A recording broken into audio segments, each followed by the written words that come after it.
입니다. 지난 9월에 한국 드라마가 넷플릭스라는 곳을 통하여 전 세계에 상영이 되었습니다.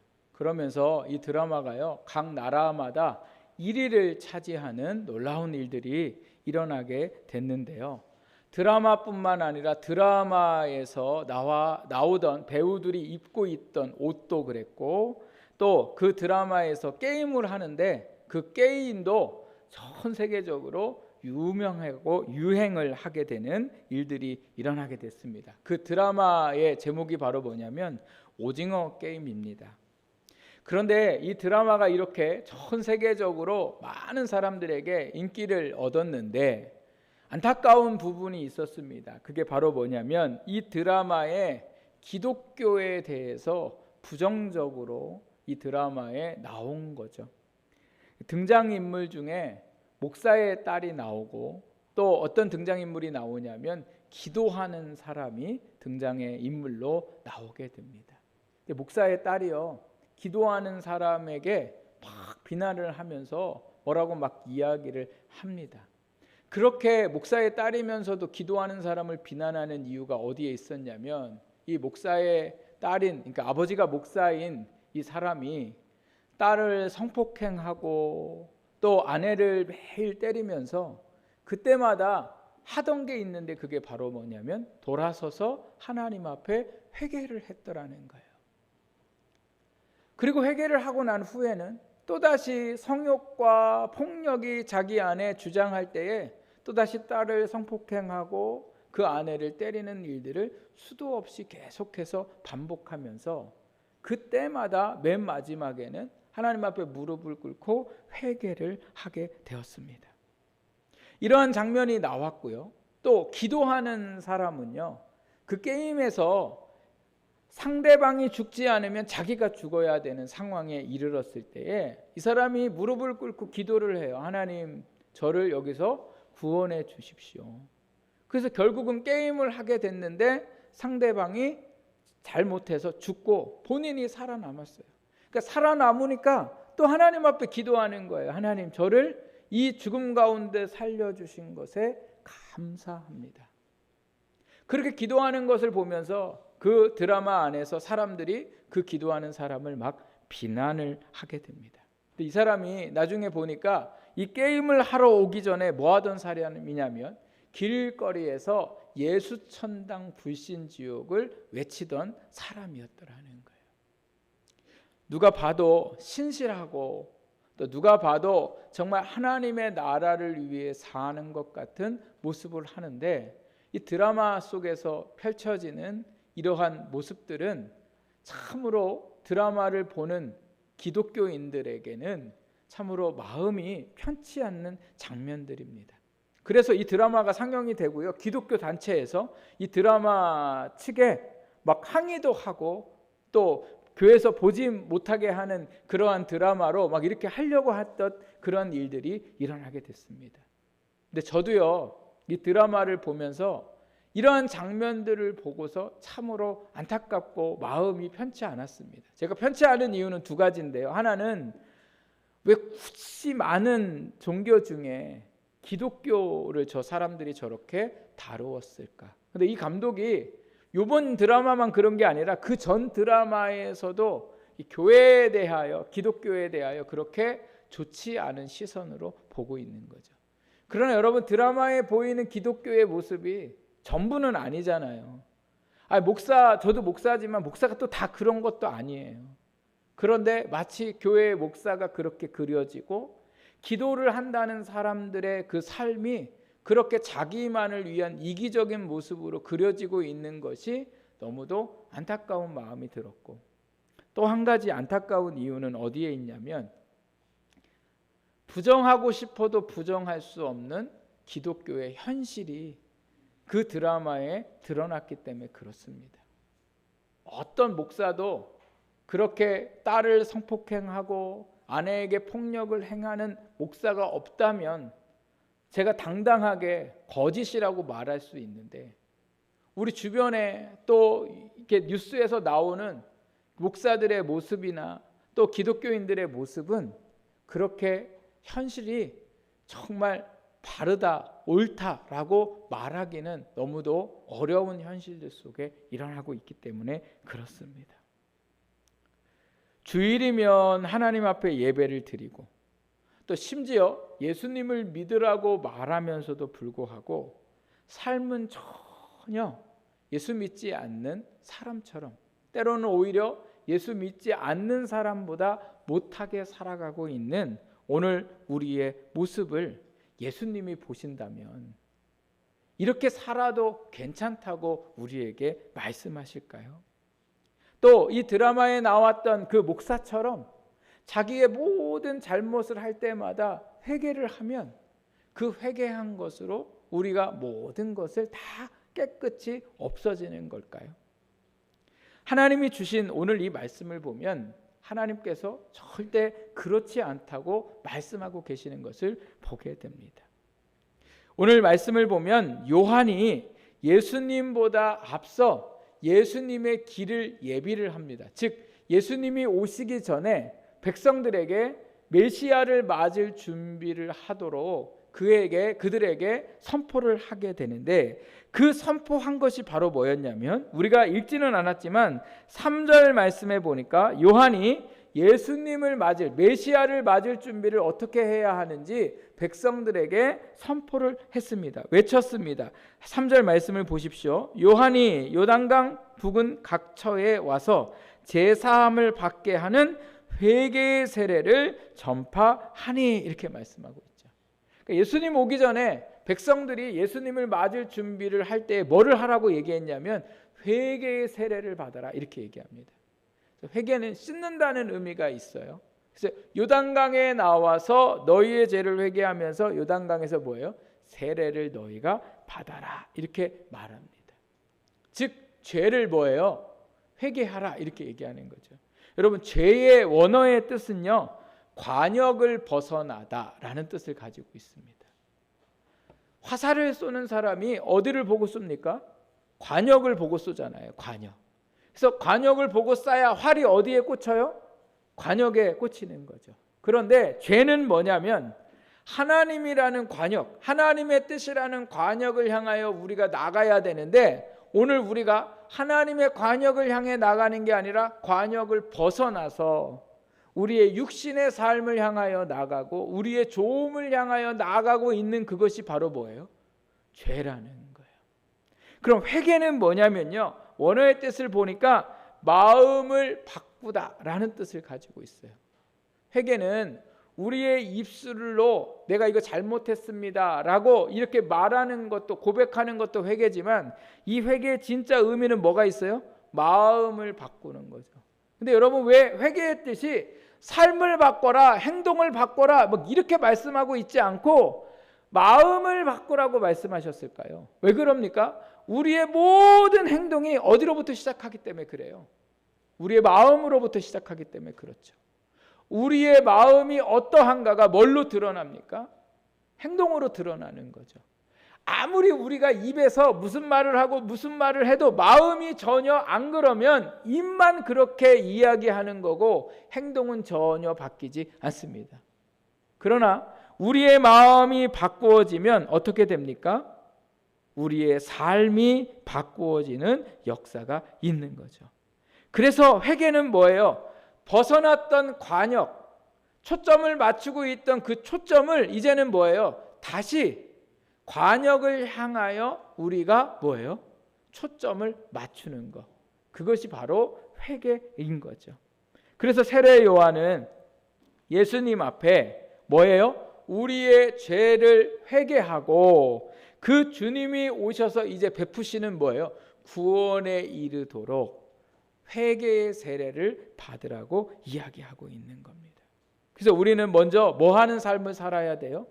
회개하는 삶을 살아가야 되는 거예요. 복음서에 보면 예수님을 만나 구원을 받은 사람들이 하나같이 고백하고 있는 게 바로 뭐냐면 자기가 죄인임을 고백해요. 예수님한테 저는 죄인입니다. 저는 회개해야 할 사람입니다. 이렇게 고백하죠. 주님이 저를 씻어주셔야 되고 구원해 주셔야 할 사람입니다. 그게 바로 뭐예요? 내가 죄인입니다. 베드로를 생각해 보세요. 베드로가 예수님을 만나던 날 밤새도록 고기를 못 잡았는데, 고기를 못 잡았다가 새벽 미명에 그물을 다 거두어서 씻고 있을 때 예수님이 찾아오셔서 깊은 곳에 그물을 던지라고 말씀을 하시고, 그 말씀에 순종했더니 많은 물고기를 잡았어요. 그래서 베드로가 많은 물고기 잡아가지고 집에 가서 행복하게 잘 먹고 잘 살았냐? 아니죠. 어떻게 했습니까? 그 많은 물고기를 배에다가 버려두고는 물로 뛰어들어서 예수님 앞으로 나와서 베드로가 한 얘기가 뭐예요?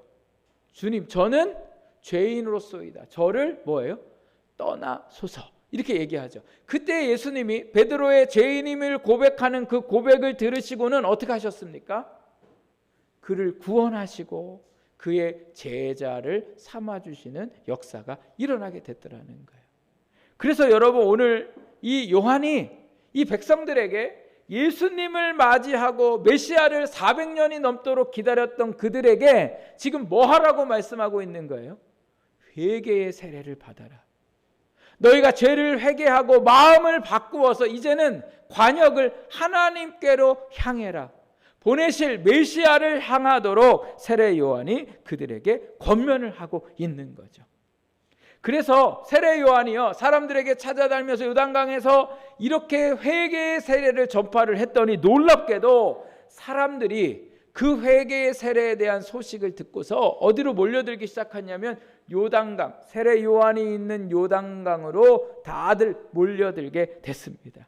그래서 요단강에 있는 세례 요한을 찾아왔어요. 여러분, 이러면 환영해주고 니네 잘 왔다, 니네 격려해주고 또 칭찬해주면서 이제는 새로운 삶을 살아라 막 이렇게 얘기를 해야 되는데, 놀랍게도 찾아온 사람들에게 세례 요한이 오늘 우리가 읽은 이 7절 말씀에 보니까 그 세례를 받으러 온 무리에게 뭐라고 얘기합니까? 독사의 자식들아, 이렇게 얘기하죠. 그러면서 뭐라고 얘기해요? 너희에게 일러 장차 올 진노를 피하라고 누가 그러더냐. 이런 정말 험악하고 무서운 말을 하고 있는 것을 볼 수가 있습니다. 회개해서 이제 오실 메시아를 맞으려고 하는 찾아온 사람들에게 뭐라고 얘기해요? 니네는 그분이 주시는 은혜를 받지를 말아라. 이렇게 막 험한 얘기를 하면서 독사의 자식들이라 이렇게 얘기해요. 성경의 독사의 자식들은요, 독사는 이 짐승은 뭐를 의미합니까? 사탄을 의미하죠. 지금 회개하러 온 사람들에게 지금 요한은 뭐라고 부르고 있어요? 이 사탄의 자식들아, 이렇게 얘기하는 거죠. 아니, 왜 회개하러 온 사람한테 이렇게 험한 얘기를 할까? 그 이유는 8절에 나오는데요. 우리 같이 한번 읽어볼까요? 시작. 그러므로 회개에 합당한 열매를 맺고 속으로 아브라함이 우리 조상이라 말하지 말라.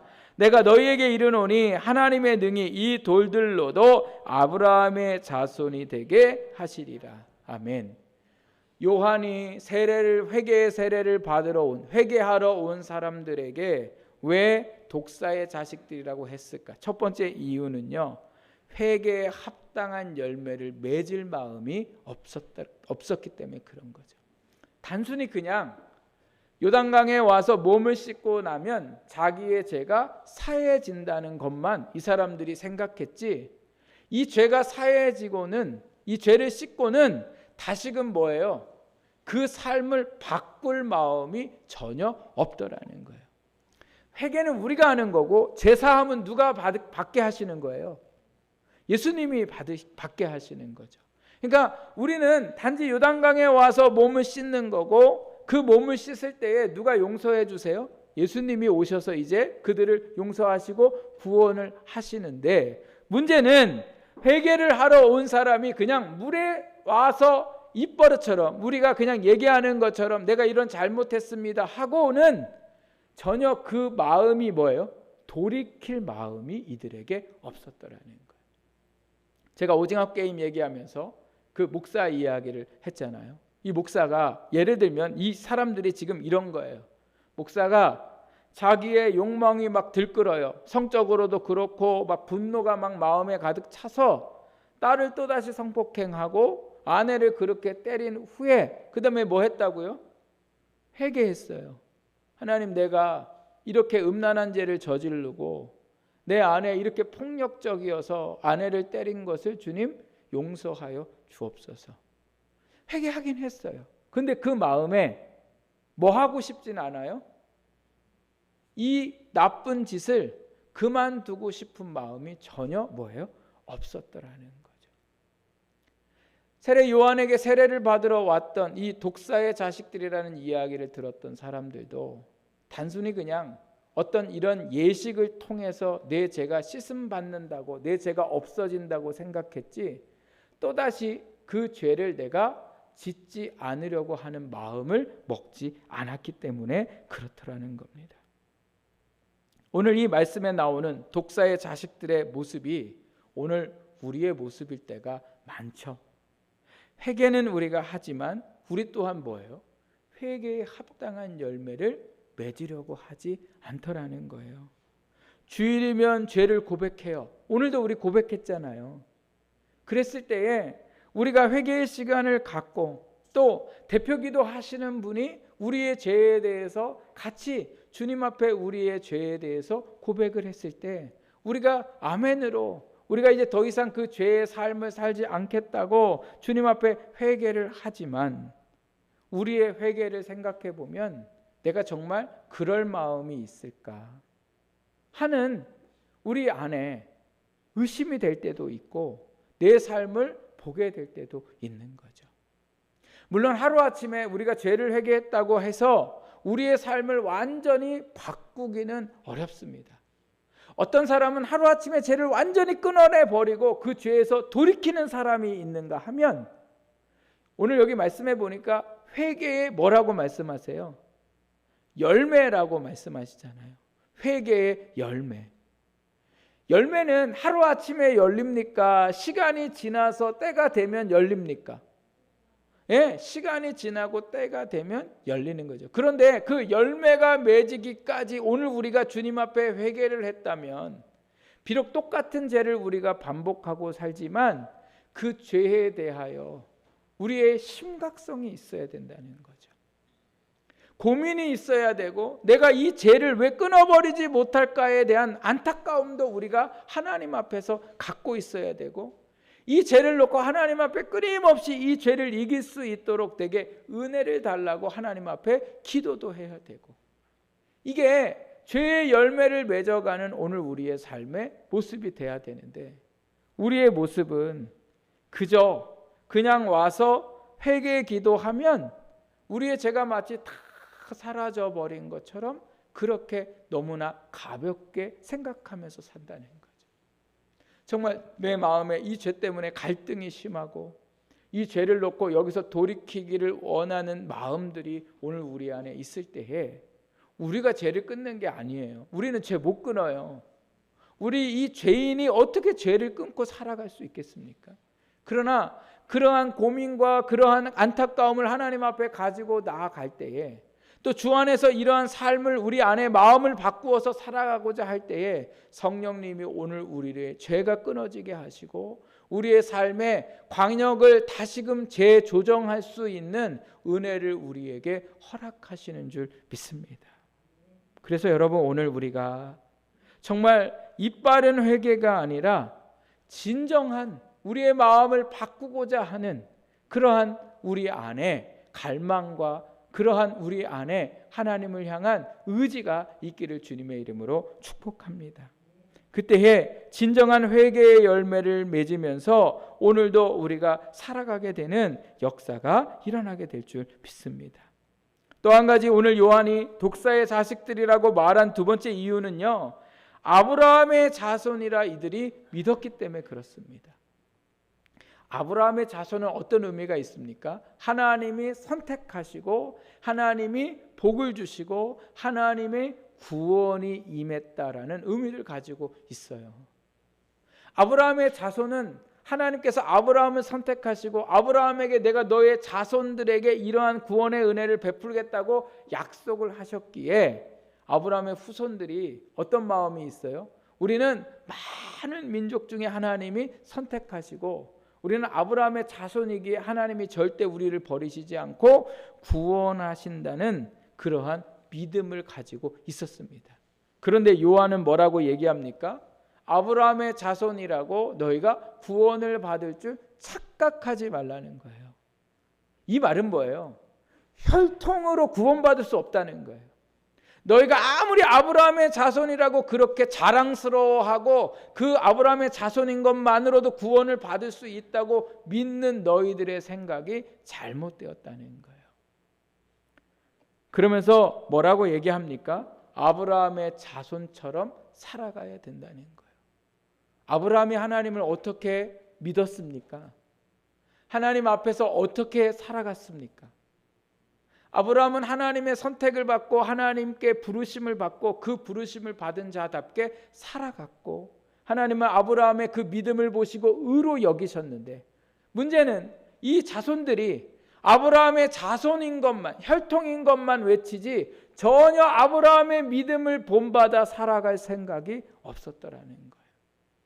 그런데 이 모습이 오늘 우리에게도 고스란히 드러나고 있습니다. 그게 어떤 모습이에요? 제가 전도를 하다가 예수님 믿냐고 물어보면 뭐라고 얘기하냐면 교회 다닌다고 얘기해요. 자기 성당 다닌다고 얘기해요. 여러분, 예수님을 믿는 거하고 교회를 다니는 거하고 성당을 다니는 거하고 물론 그 대답에 어쩌면 예수님을 믿는다고 말하는 그러한 의미도 담겨 있을 수 있지만 여러분, 예수님을 믿는다고 이야기했을 때는 믿느냐고 물어보면 내가 예수님을 믿는다고 얘기를 해야지 교회를 다닌다거나 성당을 다닌다고 해서 예수님을 믿는 것은 아니더라는 거예요. 더군다나 구원도 마찬가지고 오늘 우리가 모태신앙으로 내가 엄마 아버지로부터 시작을 해서 계속해서 신앙생활을 해왔고 또 내가 신앙생활을 오래 해왔어도 중요한 건 오늘 우리가 뭐예요? 하나님의 자녀로 구원받은 백성이 결코 교회를 다니는 행위로 일어날 수 없더라는 거예요. 그래서 오늘도 우리가 어떤 삶을 살아가야 됩니까? 오늘 하나님 앞에 진실함으로 그 하나님을 믿고 그 하나님을 고백하는 마음으로 살아가면서 내 안에 하나님이 나를 구원하셨음을 믿는 믿음 가운데 살아가는 것이 중요하더라는 거예요. 내가 목사입니다. 내가 교회를 다니고 있습니다. 이게 중요한 게 아니라 오늘 내 안에 예수님을 믿는 그 믿음의 고백이 있을 때에 그것이 오늘 우리를 하나님의 자녀로 구원받은 백성으로 살아가게 되더라는 거예요. 많은 분들이 그런 얘기 하잖아요. 많은 성도들이 있는데 알곡은 별로 없고 쭉정이만 가득하다. 이런 말씀을 하는 이유가 어디에 있겠습니까? 오늘 우리가 하나님 앞에 믿음으로라는 이 생각들이 또 우리의 믿음에 대한 고백들이 얼마나 우리 안에 진실한가, 우리 안에 우리 자신을 들여다볼 수 있는 복된 삶이 되시기를 부탁을 드립니다.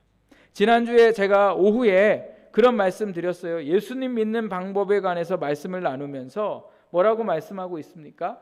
마음으로 믿어 의에 이르고 또 입으로 시인하여 뭐예요? 구원을 받는다. 이런 말씀을 하고 있어요. 근데 이게 단순히 주문처럼 예수님을 내가 머리로 믿는다 이렇게 믿고 그리고 우리의 입으로 시인한다 해서 이 구원이 우리 안에 그냥 이루어지는 게 아니라 뭐예요? 우리의 진실한 마음의 고백이 그리고 우리의 진실한 입의 시인이 오늘 우리를 뭐예요? 구원에 이르게 하는 그러한 역사가 이루어지게 되는 거죠.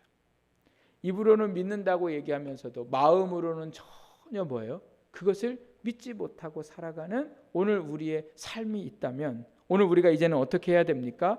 진실한 마음으로 주님의 말씀을 믿고 오늘 우리의 진실한 입으로 그 주님을 주로 고백하는 오늘 우리가 될 때에 그 구원의 놀라우신 은혜가 우리 가운데 계속하여 넘쳐날 줄 믿습니다.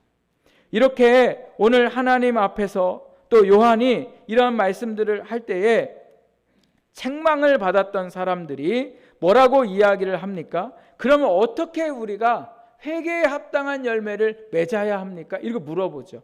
우리 같이 한번 11절에서 14절 말씀을 함께 읽겠습니다. 시작. 대답하여 이르되 옷 2벌 있는 자는 옷 없는 자에게 나눠 줄 것이요 먹을 것이 있는 자도 그렇게 할 것이니라 하고 세리들도 세례를 받고자 하여 와서 이르되 선생이여 우리는 무엇을 하리이까 하매 이르되 부과된 것 외에는 거두지 말라 하고 군병들도 물어 이르되 우리는 무엇을 하리이까 하매 이르되 사람에게서 강탈하지 말며 거짓으로 고발하지 말고 받는 급료를 족한 줄로 알라 하니라. 아멘. 이 말씀에 보면 세례 요한이 그러면 합당한 열매의 삶을 우리가 어떻게 살아야 됩니까? 우리가 뭐를 해야 됩니까? 라고 얘기했을 때에 먼저 뭐라고 얘기합니까?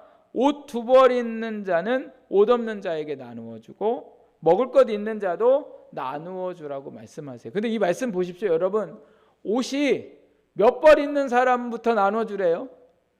2벌 있는 분. 여러분, 오늘 우리가 옷이 1벌 갖고 살 수 있어요? 없어요? 옷 1벌 갖고 어떻게 살아요? 빨면 뭐 입고 있어요? 지금 곤란하잖아요. 그런데도 오늘 하나님이 이 말씀을 하신 게 뭐예요? 오늘 우리가 지금 내가 요 정도만 돼도 뭐 하는 거예요? 나눠줄 수 있어요. 우리는 어떻게 생각해요? 옷 한 3벌 되면 나눠줄게요.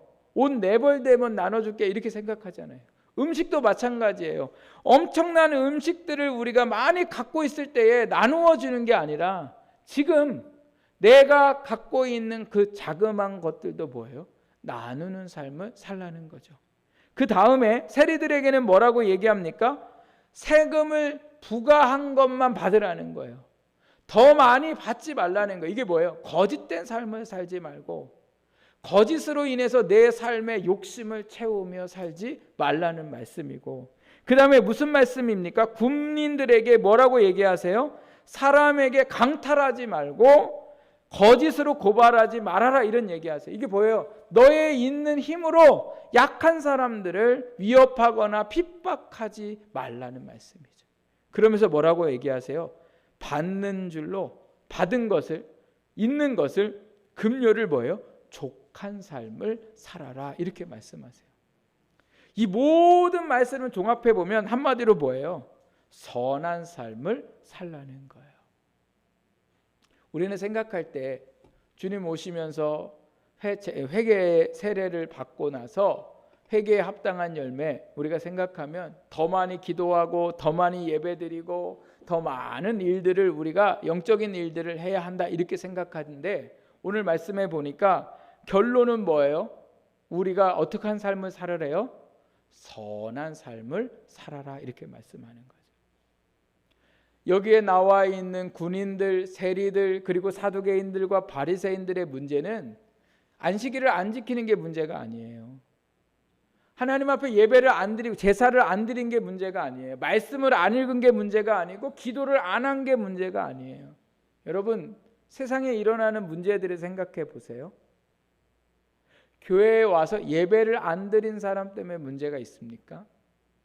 새벽 기도를 안 와서 기도를 안 하니까 문제가 일어나는 일들이 많습니까?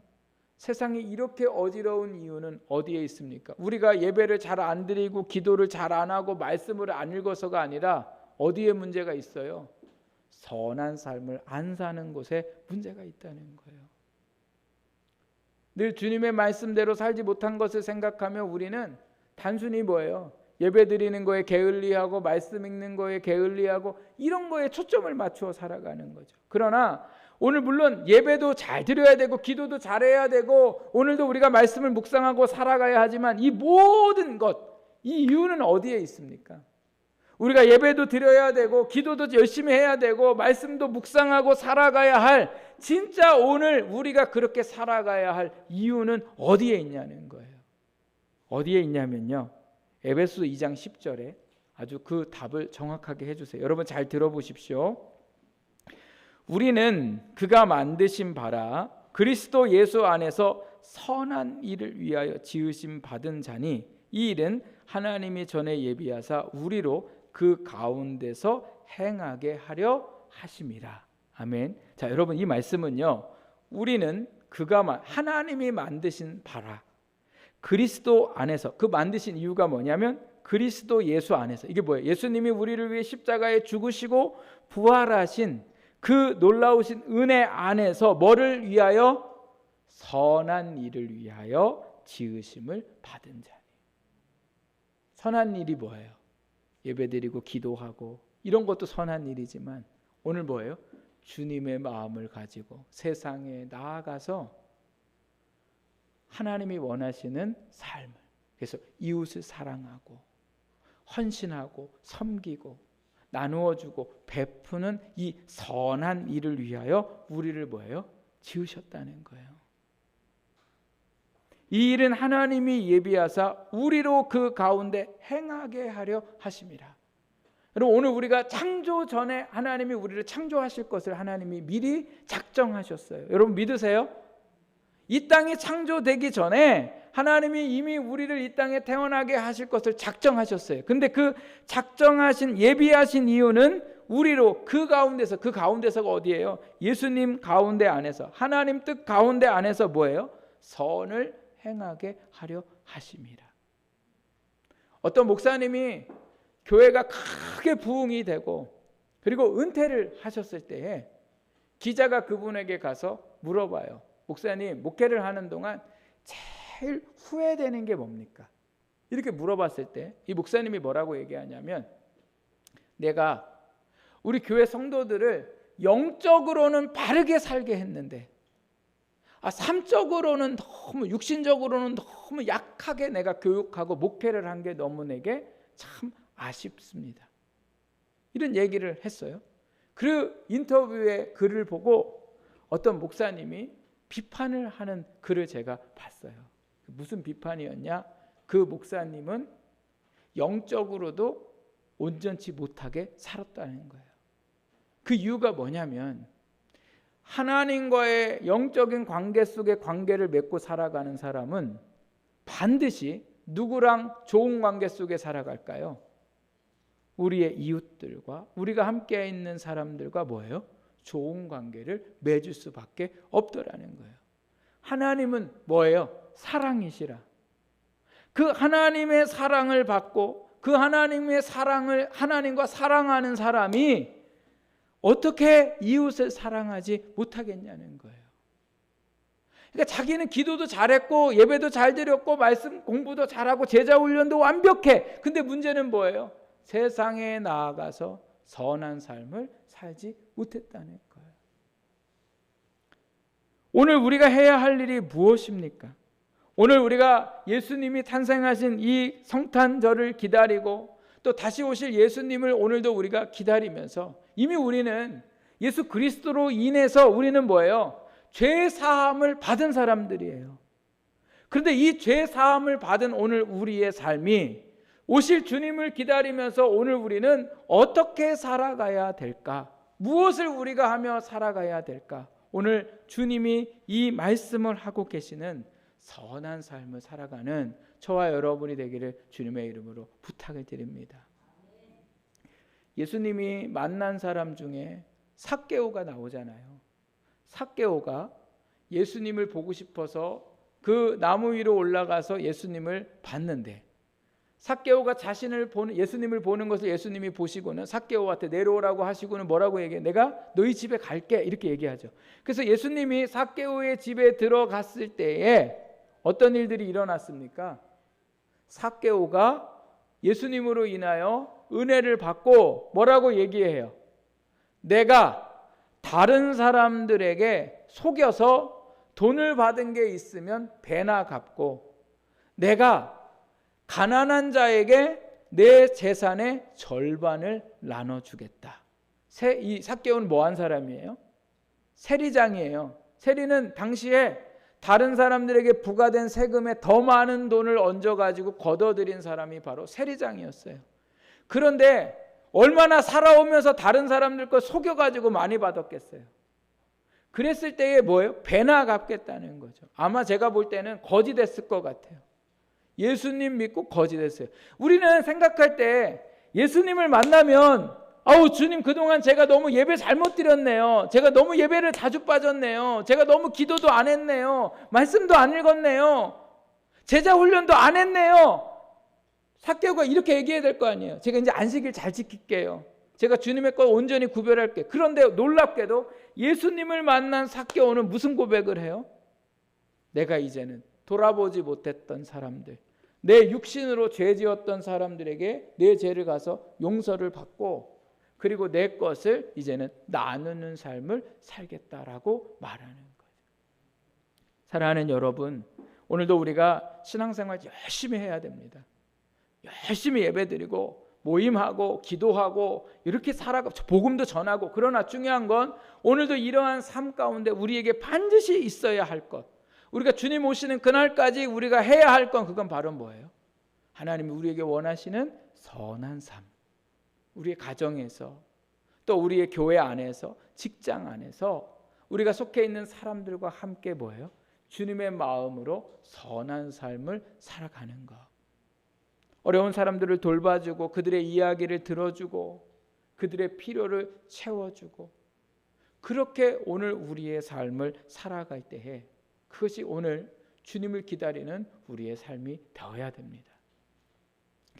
저희가 몇 주 전에 오후 예배에 간증 영상을 본 적이 있어요. 그 간증 영상에 나오셨던 목사님이 김관성 목사님이라는 분인데, 이분이 일산에 있는 행심 침례교회 담임 목사님이세요. 근데 이 교회가 어떤 교회냐면 부목사님들과 전도사님이 사역하고 싶은 1순위 안에 드는 교회, 또 교회에 그렇게 사역하러 들어갔다가 나오고 싶지 않은 교회 1순위에 드는 교회예요. 도대체 얼마나 목사님하고 성도들이 잘해주길래 그 교회에 들어가서 사역을 하고 싶을까? 보니까요, 이 목사님이 목회 철학이 뭐냐? 첫 번째가 내가 싫어하는 거는 부목사님들한테 절대 안 시킨다. 내가 귀찮은 일은 부목사님들한테도 절대 안 시킨다. 이런 철학을 갖고 계세요. 여러분, 제가 만난 부목사님들이 참 많은데, 부목사님들이 얘기하는 담임 목사님들의 완전히 환상이 깨져요. 보통 목사님들이 자기가 싫어하는 거 다 부목사님들한테 시켜요. 귀찮은 거 시키고 하기 싫은 거 시키고, 그러면서 뭐라고 얘기하냐면 다 훈련시키는 거라는 거예요. 차라리 그런 말 안 하는 게 좋겠어요. 근데 자기가 하기 싫어요. 분명히 자기가 하기 싫은 거예요. 그런데 시키면서 뭐라고? 다 너 뭐예요? 잘 되라고 그런다는 거죠. 제가 아는 부목사님은 월요일 날이 저희가 쉬는 날인데, 담임 목사님이 집에 어디를 뭐 가든가 이렇게 하면 집에 개똥 치우러 갔다고 하더라고요. 개똥 치우러. 제가 그 얘기를 들으면서 너무 깜짝 놀랐어요. 강아지를 데리고 가든지, 세상에 부목사님을 시켜서 자기 집에 가서 개똥 치우라고 그러는 목사님이 어디 있을까? 그것도 훈련이래요. 여러분, 그런 훈련 안 받아도 되잖아요. 목사가 개똥 잘 치우면 뭐 할 거예요? 이게 오늘 교회 안에서 행해지는 모습이에요. 목사는 설교도 잘해야 돼요. 전도도 잘하고 교회 행정도 잘해야 돼요. 뭐 다 잘해야 돼요. 그러나 하나님이 목사를 통해서 원하시는 건 뭐예요? 설교한 대로 뭐예요? 사는 거죠. 선한 삶을 사는 거예요. 설교는 잘해놓고 뒤에 뒷모습은 전혀 맞지 않는 삶을 살면 하나님이 절대 기뻐하시지 않는 거죠. 근데 목사만 그럴까요? 오늘 우리가 예수 그리스도를 통하여 놀라운 구원의 은혜를 입었어요. 그럼 오늘 우리는 어떻게 살아가야 될까? 오늘 내 삶에 선한 삶을 위하여 살아갈 수 있는 저와 여러분의 삶이 되시기를 주님의 이름으로 부탁드립니다. 이 한 주간의 삶을 살 때에도 내가 어떤 욕심이 생기거나 또 내 안에 어떤 성령님이 주시는 음성이 있을 때에 그것이 선한 일임을 우리가 기억하고, 그 안에 욕심이 생길 때는 욕심을 내려놓고 선한 것이 무엇인가를 분별해서 그 뜻을 쫓아 살아갈 수 있는 저와 여러분이 될 수 있기를 주님의 이름으로 부탁드립니다.